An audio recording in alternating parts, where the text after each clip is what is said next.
Okay, I'm gonna do a series on belting. But before we get into it, there's something we have to talk about called the masterclass effect. The masterclass effect is when a voice teacher or an expert comes in, they hear you sing a song, and then they give you some sort of adjustment, like think about the sound as a laser beam coming out of your forehead all the way to the back wall, or maybe they say, think about your voice as Laffy Taffy on this phrase. Maybe they don't say anything, and they ask you to mimic a sound that they're making.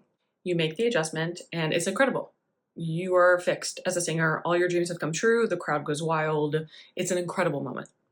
And then you go home and you try to apply these things to all of your other material. And for whatever reason, it doesn't work. This is the masterclass effect. Now, I'm not knocking these teachers at all. I'm also not knocking these tools. I think they can be a really good way in to physically experience what needs to happen to change the sound in the way that we want. The problem comes in when we never get to understand what physically is happening to make the change. So when the Laffy Taffy imagery or the laser beam imagery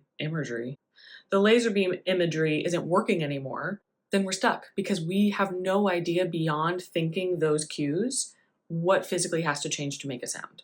Quick fixes lead to short-term results. Personally, as a singer and as a coach, I'm not interested in that. I'm interested in helping people understand their voices so they can build the voice of their dreams. We are capable of so much more than we're taught when it comes to singing. We just have to know how our systems work in order to build the sounds that we want. However, this work takes patience and it takes curiosity. If understanding your voice is high on your priority list and you have that patience and curiosity, follow along for more.